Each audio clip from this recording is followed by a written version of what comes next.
ஆரியர்கள் வந்த பிறகுதான் மொழி அறிஞ்சிக்கு வரும்போது அவங்களுடைய மொழிக்கு வைத்து கிடையாது. அதான் சொன்னேன், நான் எங்க தாத்தாவுக்கு பேர் வச்சேன்னு சொல்ற மாதிரி ஆரியர்களுக்கு மொழி கிடையாது. எவிடன்ஸ் இதுதான். ரெண்டாவது சமஸ்கிருதத்துல இருக்க ஆணாவன்னா தமிழ்ல இருந்து போனதுதான். அதுவே போதுமே. சமஸ்கிருதத்துல ஆணாவனம் இருக்கு, அது ஆரிய மொழி இதுன்னு சொல்றேன். உலகத்துல இருக்கிற ஆரிய மொழி என்னென்ன இருக்கு? ஜெர்மன் ஆரிய மொழி, லத்தீன் ஆரிய மொழி, கிரீக் ஆரிய மொழி, ஹிப்ரு ஆரிய மொழி, இங்கிலீஷ் ஆரிய மொழி. அந்த ஆரிய மொழியெல்லாம் ஆணாவனம் இருக்கா? இல்ல. ஏன்னு ஆரம்பிச்சிருக்கு.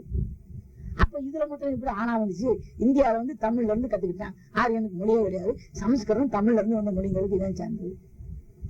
இப்ப சமஸ்கிருதம் வந்து தமிழ் வந்துச்சுன்னு சொன்னாக்கா இதுல எழுத்து கூட இருக்கணும். வளர்ச்சி தான் அதிகமான குறையாது. தமிழ்ல எழுத்து குறைச்சலா இருக்கு, அதுல எழுத்து அதிகமா இருக்கனால தமிழ்ல இருந்து வந்ததான் அந்த மொழின்னு இதுதான் அர்த்தம். இதை விட என்ன சான்று வேண்டும்?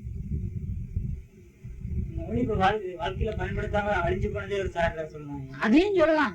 அவன் சொல்லலாம்ல, காலப்பழமையினால செத்து போச்சுன்னு கூட சொல்லிக்கிட்டு இருக்காங்கல்ல. ஆமா, அதை எவன் கேட்கறது, எவன் சொல்றது? சமஸ்கிருதம் சாலைன்னு சொல்லிக்கிட்டு இருக்கேன். அது இன்னும் பேசப்படுகிறதுலாம் சொல்லிக்கிட்டு இருக்கேன். அதுக்கு பல்கலைக்கழகம் வச்சிருக்காங்க. இப்ப சமஸ்கிருத பல்கலைக்கழகம், சமஸ்கிருத பல்கலைக்கழகம் வச்சிருக்காங்க. இப்ப கர்நாடக மாநிலத்துல வந்து கூட முதல் மொழியா இருந்து அடுத்தது கன்னட மாநிலங்கள்லாம் போராட்டம் நடத்திட்டு இருக்காங்க. ஆமா, இப்ப சமஸ்கிருதம் நம்ம தமிழ்நாட்டுல 2-3 பல்கலைக்கழகம் திறந்துட்டாங்க சமஸ்கிருதத்துக்கு. எவ்வளவு பிரயோஜனம் தான். நான் கூட சொன்னேன், உங்களால போய் டென்னிஸ் ஆட முடியும்னா தான் அந்த ஆட்டம் கத்துக்கணும். அந்த மாதிரி சமஸ்கிருதம் வாழ்க்கைக்கு பயன்பட்டா தான் கத்துக்கணும். ஏன் சமஸ்கிருதத்துக்கு காலேஜ் வைக்கிறான்? அது எவ்வளவு அயோக்கியத்தனம், திருட்டுத்தனம், பொதுமக்களோட பணம் எவ்வளவு வேணும்? அது எவன் கேட்கறது? அதை இது கேட்கறதுக்கு வேணா நம்ம ஆள் கணக்கு கேட்டானா ஓட்டு போயிருமே அலைஞ்சவாடி பேசுறேன். இப்ப பாப்பான வசாவே ஓட்டு போயிருமே எல்லாம் பேசுறேன். பெரியார் ஓட்டு வேணாங்கிறவங்க பாப்பா வச்சுக்கிருந்தாரு. இப்ப எந்த அரசியல்வாதியா பாப்பாங்க பேச சொல்லி சொல்லி ஓட்டு போயிடும். அதனால எல்லாரும் ஐயர் ஐயர் அவாள் இவாள் அப்படிங்கிற கொலையிற நாய் எச்சலைக்கு வாழாட்ட மாதிரி ஆடிக்கிட்டு இருக்கேன் எல்லா பேரும். இவன் எப்படி சமுதாயத்துக்கு தொண்டு செய்ய முடியும்? கத்தியின்றி ரத்தமின்றி புரட்சி வந்துச்சுன்னா சிறைக்க கூட முடியாதே. கத்தியின்றி ரத்தமின்றி சிறைச்சா கூட ரத்தம் வருங்க.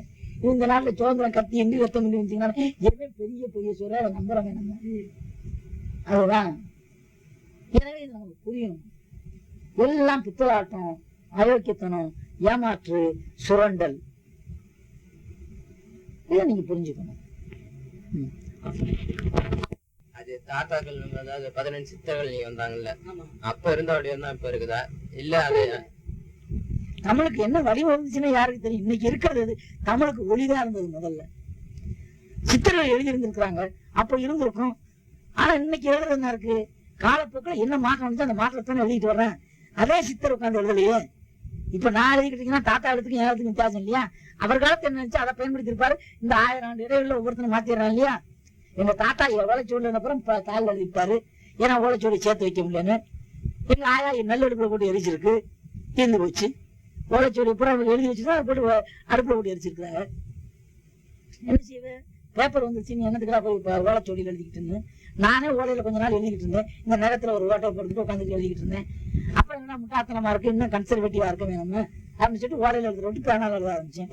இப்போ நீ சான்று வேணும் சான்று வேணும்னா நான் ஓலையில எழுதிருந்தேன்னா சான்றுதான். அப்ப ஓலையில இருந்தா தான் நம்ம பேப்பர் வந்தா நம்ப மாட்டேன்னா நான் என்ன செய்யறது? தமிழுக்கு இந்த வரி வடிவம் தமிழுக்கு இப்ப இருக்கிற வரி வடிவங்கன்னா அப்புறம் கொஞ்சம் கொஞ்சம் சிலைஞ்சு வந்திருக்கலாம். ஏன் இதே என் தொன்மை இருந்திருக்கூடாதுன்னு ஏன் நினைக்க மாட்டேங்கிறேன்?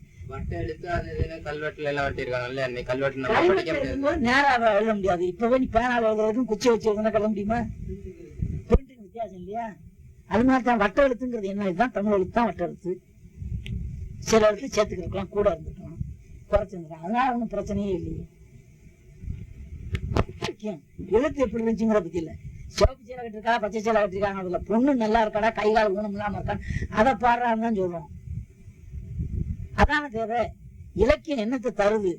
தமிழ் மொழி எதை தர இருக்கு? என்ன எழுத்து எழுதிருக்குன்னு பார்க்காத, தேவையில்லை. தமிழ் எழுத்து தமிழ் எழுத்தான். என்னென்ன செய்தி இருக்குன்னு பாரு.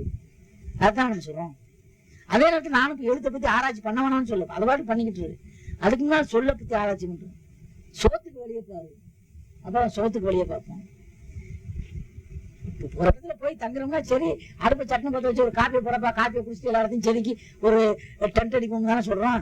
டென்ட் அடிச்சுட்டு அப்புறம் காப்பி போடணும்னு யோசிக்கிறோம். சாப்பாடுக்கு வேலையை பத்த வச்சு ஒரு பக்கம் சமையல் பண்ணுங்கப்பா, செய்ய வேண்டிய வேலையை செஞ்சுக்கிட்டு இருந்தா போறோம். இது அப்படி வாழ்க்கைக்கு உணவு மாதிரில மொழி, இலக்கியம், சொல்லு. சொல்லு